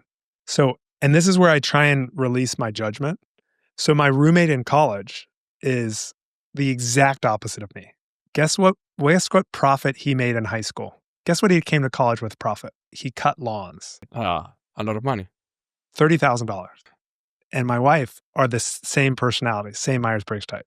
Okay. Why do I release this judgment? Because now didn't have employees. Maybe he had one part-time. He'd put his head down and he would cut those dang lawns. I joke with him to this day because on his resume, it said, like to work hard, was his resume of his business. He put in thousands of hours to achieve $30,000 profit. It's amazing. So proud. And it's part of why he's such a successful dad, professional, private equity guy, blah, blah, blah. I put in like 150 And I had a blast. I mean, these were banger parties, fog machines, DJ, everything. We both ended up at $30,000 profit. And I say that of like, now would I take his path? No way. Would he actually want to take my path? Like that wasn't the kind of thing he was into or would have fun with. I say that as like truly unleashing this potential of each type. Like if I had gotten my wife to do that in high school, what could she be doing? When you combine her skill within a lack of a fear of failure. Now, I do agree with you on Myers-Briggs in certain scenarios. Like if you look at Bitcoin, the Bitcoin investors have similar traits to us of this intuitive living in the future to understand that. Yeah, but that's a Bitcoin. But showing up every day and cutting the lawn is not something I would excel at. I think that eventually you will like to have, might be beneficial to have these tests to understand and collect the data to see, is there any kind of tendency that you can clearly see? As a tendency, of course, we'll always have exceptions like, oh, look, people that are like this, they tend to have 80% of the time, they tend to hire employees. 80% of the time, they tend to be in the top 2%, whatever. Everyone's obsessed with this stuff. And I spend a lot of time reading kids' books, thinking about it. One, dyslexia is a huge sign of outperformance. It comes back to the kind of C students end up hiring A and B students. Here's an interesting one, though. Two people, Michael Saylor, Warren Buffett. What similarity do they have sub 18 years of age? What similarity? Yeah, what did they both do? Well, they read a lot. That is true. They both read a lot. They both were all-star newspaper delivery boys.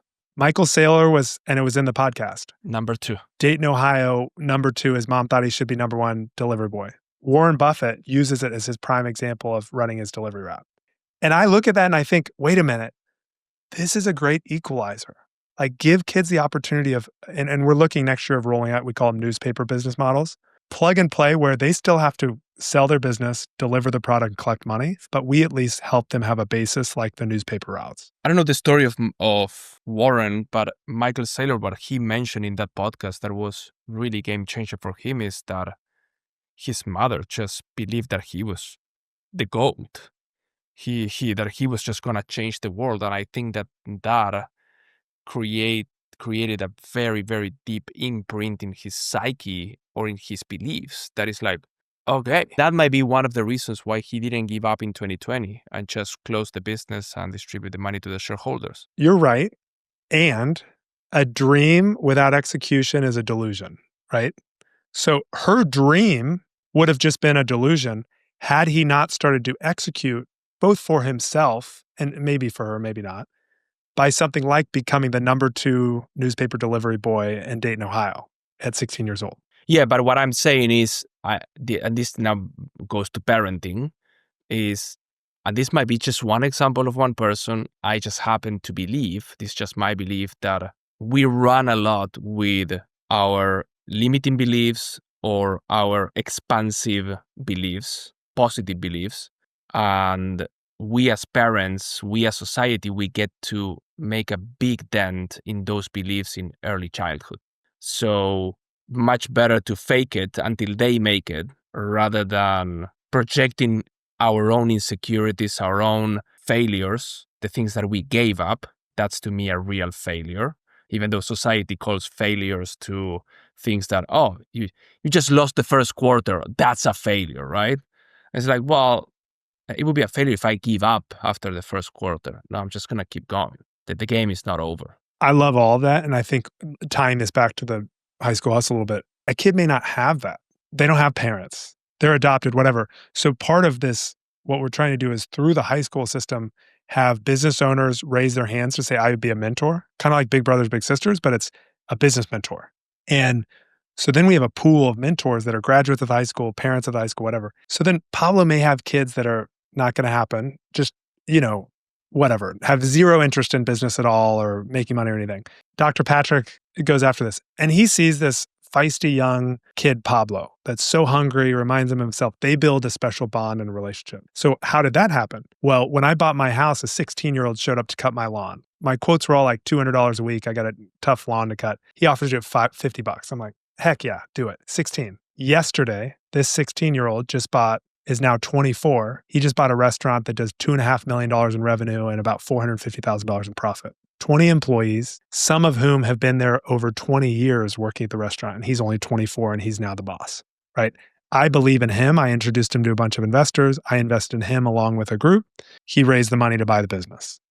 That is the full circle of what you're talking about, whether it's Michael Saylor, whether it's somebody believing. That person, Matthew, lost his dad in college. He lost his dad at 20 years old. His mom has worked the same job for 30 years. He doesn't have that in his world, but he, through his hard work and showing up cheaper than everyone on the market, met someone who believes in it. That's what should happen. It's a natural consequence of the world, and it's been happening for thousands of years. I just want to help systematize it to where it can happen in different communities, cities, and places all around the world in a way that operates like a software company, not like these nonprofits that just want to be a bunch of employees. We have one employee. That's it. What's the plan to 10x the high school hustle organization?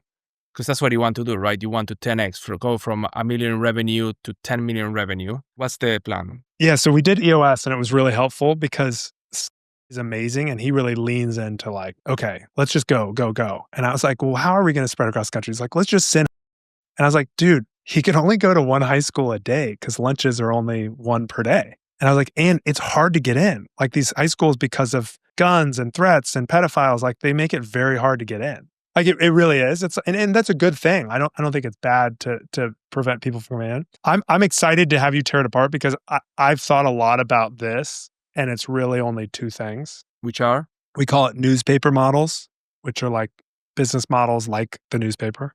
That's one. And then the second one is basically finding, quote, a Pablo in Milwaukee, right? Or someone that's passionate about this, has had a lot of success, has financial wealth, and kind of knows the local environment. We want them to be the, kind of leader, but any student in that city or state can start at their own high school and be president of High School Hustle. And there's 3 steps they do. Step 1 is they get the Alumni Association to send out an email to all alumni that says, do you want to be a mentor to High School Hustle? Just reply yes. If you're in business, own a business, you're excited by this. So Alumni Association and parents get that email. If they say yes, we say, hey, step 1 is get the kids excited for this summer competition. Will you donate 10, 20, 50, $100, whatever you feel comfortable? Every dollar goes to the students of this high school. And step 3 is, you hit the same group, right? So now the students have a group of mentors they can reach out to. Now there's a pot of money that's, in exclusively these students, this high school. Step 3 is, hey, the students have launched their hustles. Please go to this website to see all of the local hustles that you could be a customer of. Lawn cutting, nails, blah, blah, blah, blah, blah, filtered by the high school or the high schools you have interest in your local area.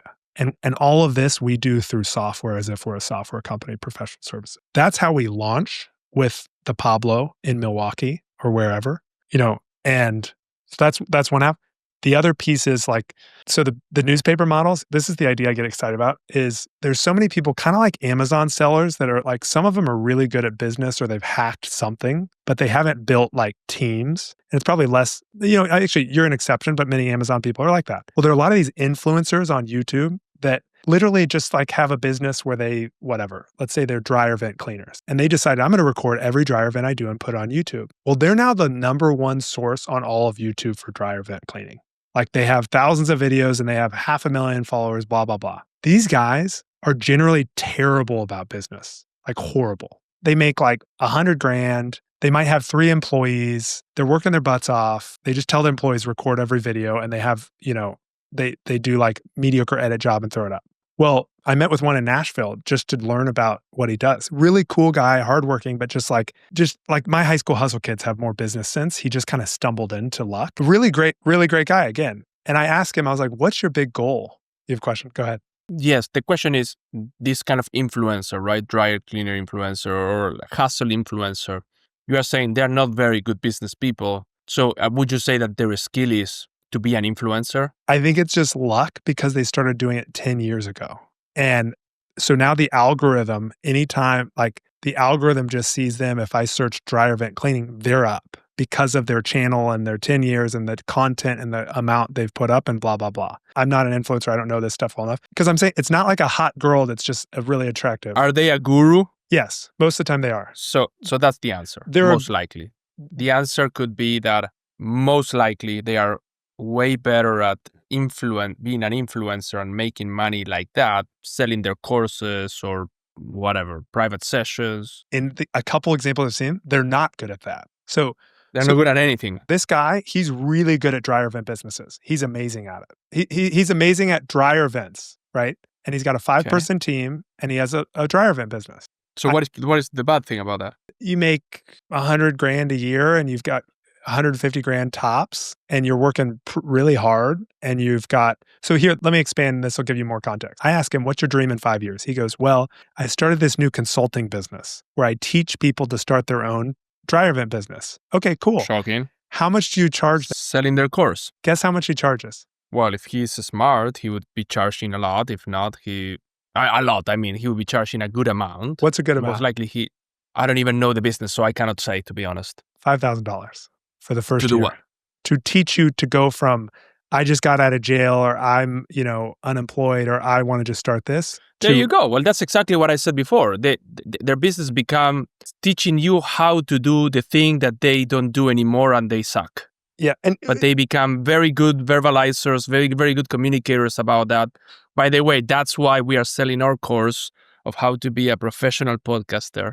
So there you go. Just buy it right there in the description. You're right. But a lot of these guys are too small, right? They're not in that. They're still running their business. That's still 80% of their attention. He will accept calls for the first year for $5,000. It might be $2,500. I can't remember for the first year. I think it's $2,500. So Pablo, he charges $2,500, and he'll answer your calls at 11 p.m., 10 p.m. He'll work through your problems, all this stuff. Guess what he charges year 2? I don't know. Nothing. Half. Whatever.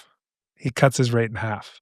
How many years he has been doing this? 2 or 3, something like that. I think he said something like he's not very good at pricing. We're not very good at creating the right product and they're at the right price. Correct. Of course. Correct. Yes. Totally agree. So here's my idea. We go approach 20 of them and we say, you're going to give us your course for free. You're going to allow these high school students to do the course for free. When the high school student passes your course to your liking, they are going to suddenly be on this high school hustle marketplace confirmed by Pablo, right? With a check mark by Pablo's course. And we're going to funnel all of your leads from your website, YouTube, TikTok views into High School Hustle so that a local guy in Kentucky can get a local high school kid who's passed the course via your feed and our platform to do the work. And you're going to collect 10%. High School Hustle is going to, for your work, your effort, your course, blah, blah, blah, continue doing you. And you can be available once a week, once a month for all these kids to answer questions, to kind of help solve their problems in kind of a big group setting, like, 10, 50, 100 kids are on a call. And maybe, you collect 10%, maybe High School Hustle does 5 or 10%, because then we actually can, all that funnels into the kids' million, 10 million, 100 million payout at the end of the year. And the kid takes 80% in their pocket, right? It's their own business, their own distribution. So suddenly it's creating a newspaper model out of dryer vent, lawn mowing, car detailing, every single one. And it's the same beautiful model the newspaper model did until, Legacy Man is now dead and it doesn't exist anymore. These are the 2 things I want to focus all of our energy on. Let me ask you something. So you go 1 year forward and you distributed 10 million in prices. They did 10 million in revenue. And that means that you are giving away $1 million in prices? Yeah, something like that. Where do you get that $1 million? Great question. We're gonna sell this package we're gonna go out to 20 cities, 20 Pablos across the US and say, oh, we made all the mistakes we learned. Do you want our program? You do? Okay, great. You just need to commit $100,000. It can be your pocket. You can go fundraise it. You have a grant, whatever. Somebody who's been successful in a city or state that they're passionate about. Okay. You're going to try to recruit another Peter. Exactly. This person has a sphere of influence. They're known in the community. They know people around the community. They can get into the Pacers. They can get in front of people. They can text or email their friends that are also. They're the ones that kind of commit to be our partner of at least $100,000. So explain what you mean, a partner of $100,000. Yeah, we want to give $1 million to kids. So we need 10 locations that'll give $100,000. Indianapolis is one, $100,000, done. So you mean they will try to raise $100,000? They will commit to it. Like if they don't have enough money to kind of commit to it to say, hey, I can backstop it if I don't get the local fundraising, then we don't want to waste our time and energy. We're selling our knowledge and experience as a product. They don't need to pay us anything. They just need to contribute to their local group. Okay, let's take the negative perspective. If everything goes wrong, I said, Peter, you got it. You saw me. I sold this business. I am in. Yes. I'm going to raise the money. And yes. If I backstop it, no problem. But then I can walk away with no consequences, right? I was like, what if you could find Peters at 16 and build enough of a network and relationships around them that they come back and build awesome businesses? How long would that take? By 25, they're doing cool stuff. We would say, hey man, you got to commit the $100,000, right? And we know he's good for it. Whether or not he fulfills on going to raise and meet people and blah, blah, blah, at least we can say, hey, Louisville, we've got this money committed for your market. Go after it. Because we failed. We only got into 8 schools in person, I think, but we had 51 high schools represented because we started to get word out about the $100,000 and we started to use different ways to connect. And these kids signed up on their own and started competing on their own. So as long as our thought is, as long as we have this big competition, plus we give money to kids right away. So if once you make like $400, we give you $100 towards equipment that we buy off Amazon for you. And then we're going to add, once you hire your first employee and you make revenue off of them, we do an extra $100, right? These incentives to get you over fear and get you a little more excited. And it shows you, it's like, okay, are you a level 1 player, kind of up to level 10 player? Our level 10 players are the ones that are making $10,000 or more in a summer, more than they could have made with a job. Okay, the question originally was like, how do you scale? And you are explaining how do you scale. And do you see the high school hustle having 1 employee? So we've hired some contractors that are just like virtual, that are ideally going to just support some of the stuff that might come up. Ideally, it's almost all software. And it's just a come self-serve. Hey, I'm a student that wants to start High School Hustle because I saw it on Instagram from my friend who made 10 grand. Okay, I launch at my school. I'm the president. Okay, what do you do as president? Form a club, get an email sent out to Alumni Association, right? We download it. We show you the email script. We show you what to say for the club. We show you what to put on your own resume because you're now president. Step 1, done. Okay, step 2, here's where they would donate money if you send an email to all the people who raised their hands and said they want to be a mentor. They send money to, we're using this group called Sagamore Institute, that's our 501c3. Okay, they send money to this and they, in the title, put this high school name. Okay, cool. Step 3, we already have this. We already have the software built out of like a Craigslist of hustles. So then it's like, okay, every hustle that gets put in, whatever. The final one is like, okay, then some logistical stuff like, hey, we'll send you, we need an adult to say they're doing it, but we'll give you, bring one of these, here's how you go get a local business person. Here's the message to send on LinkedIn. Ask them to bring $300 to a lunch and you give away that $300 at lunch. And here's a video of how we do it. So it just gives them the playbook, but we create a cool scoreboard that it feeds into. So everyone can see like Argentina as a country made $20 million on High School Hustle, their students. Well, US is at 100. Well, does that make sense per capita? I don't know. Let's think about that. It creates a fun way to look at high schools, countries, cities, states in a fun way to measure entrepreneurship it's an index, right? Of these kids. It's the future quality of their revenues. Like we talk about how to measure GDP, like it's one indicator of the sentiment, the knowledge, the lack of fear in these younger people in that place.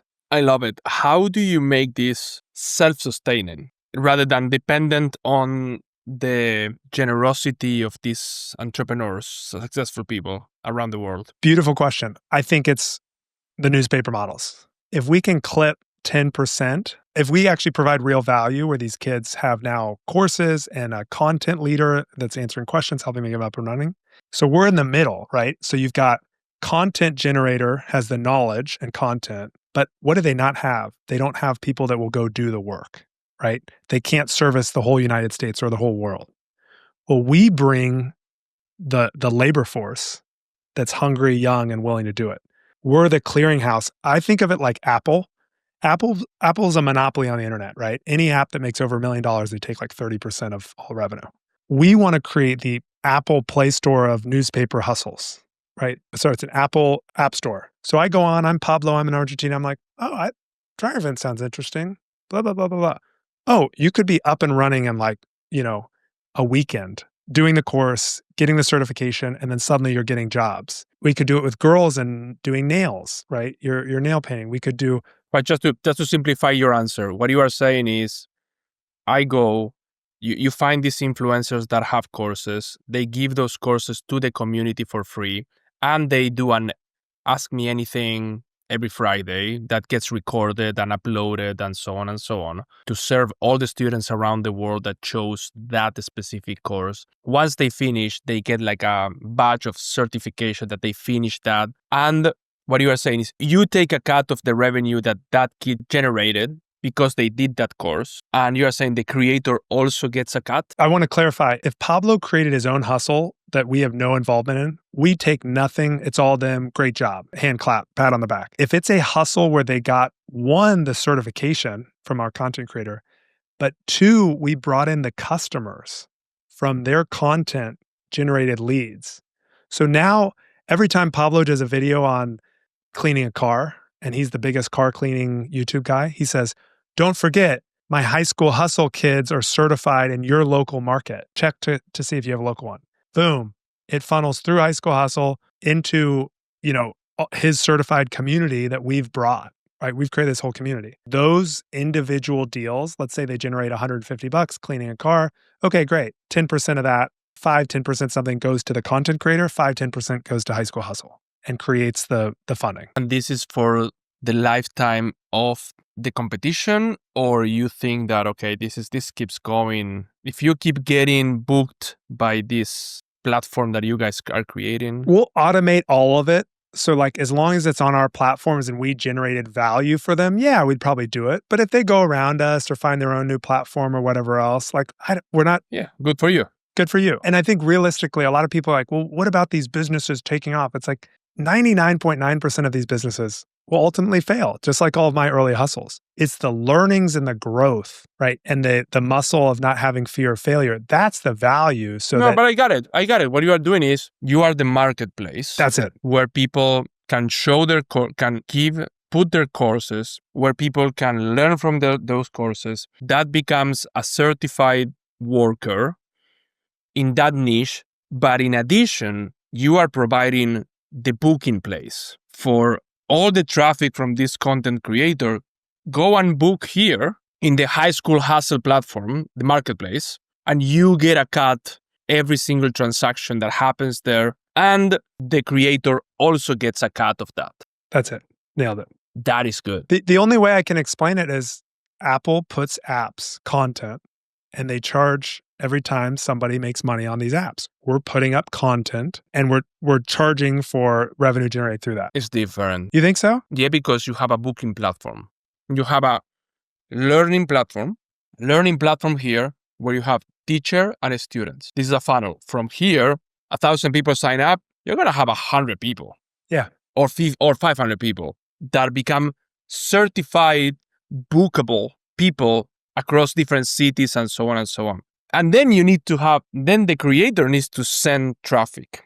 Now I think that this eventually it could pick up like crazy, because people, instead of saying like, oh, back in the days, like, oh, why don't you sell it on Craigslist? People are going to be like, oh, did you hire them? Yeah, dude, go and hire people from highschoolhustle.org, because I'm like, what is that? It's like, oh, dude, you can hire these incredible kids that are already training to this. You end up paying way less, and you contribute to this, and part of the money goes for the creator that did the course. So now all of a sudden you have one platform where you can book all kind of services around the globe eventually. I think that is very good.